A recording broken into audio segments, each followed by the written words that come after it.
My brothers and sisters, I woke up this morning to news that shattered every assumption about Western foreign policy.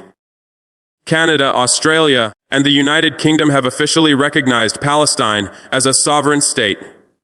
In one coordinated morning, 3 of Israel's closest allies abandoned 75 years of unconditional support and chose justice over complicity. The shockwaves are still rippling across every Western capital. Netanyahu's office called it a betrayal that will not be forgotten. Biden's administration described it as a deeply concerning unilateral action. The Israeli Knesset held emergency sessions while protesters filled the streets of Tel Aviv, demanding their government explain how they lost their most reliable supporters overnight. What makes this moment truly revolutionary is that these weren't gradual diplomatic shifts or carefully negotiated policy changes. These were conscience-driven explosions of moral clarity that Western leaders could no longer suppress. When you watch children starving in Gaza, when you see hospitals bombed deliberately, when you witness an entire people caged like animals, silence becomes complicity. The timing was no coincidence. British Prime Minister Starmer announced recognition at exactly 9:00 a.m. London time. Canada's Trudeau followed at 9:15 a.m. Ottawa time. Australia's Prime Minister declared recognition at 9:30 a.m. Canberra time. 15-minute intervals, perfectly choreographed for maximum global impact. This wasn't diplomatic coordination. This was diplomatic revolution. 3 leaders simultaneously decided they could no longer look Palestinian mothers in the eye and explain why their children didn't deserve statehood, while Israeli settlements expanded daily on Palestinian land. Africa has been screaming about Palestinian injustice for decades.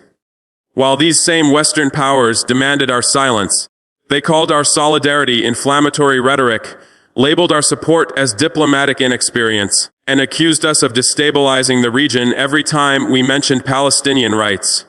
But today, those same Western powers acknowledged what we've been saying since 1948: Palestine deserves statehood. Palestinian suffering is genocide. Palestinian rights are not negotiable based on Israeli preferences. The strategic implications are staggering. Israel suddenly faces isolation from nations that provided diplomatic cover for decades. The United States finds itself defending policies that even Britain considers morally indefensible. European Union unity is shaken as member states choose different sides of history. But the psychological impact cuts deeper than geopolitics.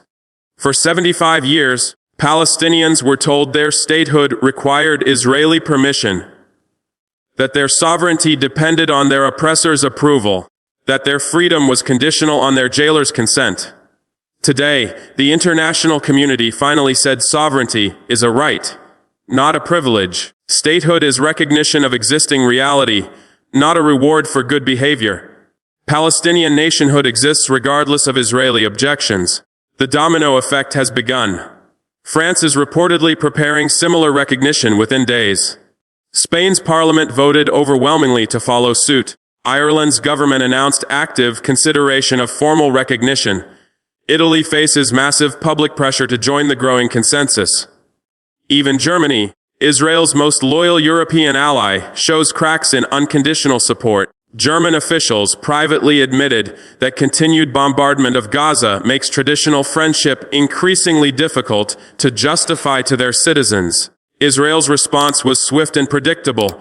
Economic threats, diplomatic retaliation, accusations of anti-Semitism.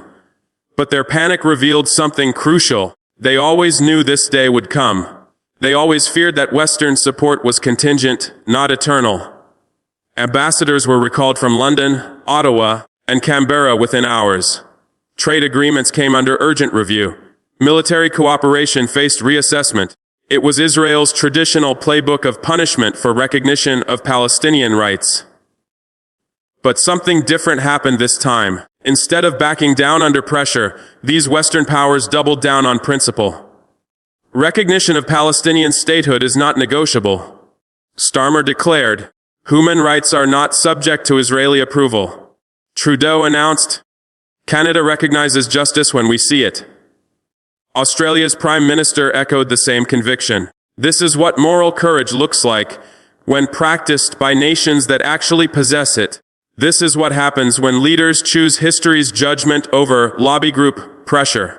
This is what changes when public conscience finally overwhelms political calculation. The United States now stands almost alone among developed nations in refusing Palestinian recognition. America, which claims to champion democracy worldwide, finds itself defending apartheid policies that even Britain considers unacceptable. The isolation is complete and deliberate. Every American veto of Palestinian statehood at the UN now carries the weight of opposing Canada, Australia, and Britain, its closest allies, who finally chose principle over partnership. But the real transformation isn't happening in government buildings. It's happening in the streets, in universities, in churches, in communities where ordinary people finally feel permission to speak truths they've harbored for decades. Palestinian flags now fly openly in London, Toronto, and Sydney without apology. Pro-Palestine demonstrations fill city centers without shame. University campuses teach Palestinian history without fear of funding cuts. The psychological liberation extends beyond Palestine, inspiring every oppressed people worldwide. If Palestinians can achieve international recognition despite overwhelming opposition, then Kashmiris, Uyghurs, Rohingya, and others can hope for similar justice. Africa's role in this victory cannot be ignored. We were the first continent to recognize Palestine. We laid the diplomatic foundation when Western nations offered only silence. We endured isolation and threats for supporting Palestinian rights when it was politically costly. Today, Western powers finally joined a cause we championed for generations. They finally acknowledged principles we never abandoned. They finally demonstrated the courage we always possessed. The South African apartheid analogy proved prophetic. Just as international pressure eventually forced South African transformation, global isolation is now forcing Israeli recalculation.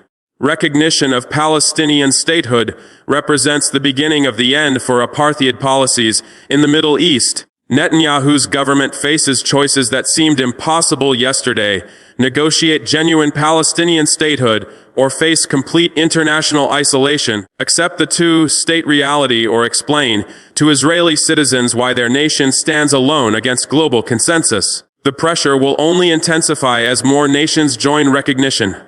Economic boycotts will expand as public opinion shifts. Military cooperation will decrease as governments face domestic opposition to supporting occupation.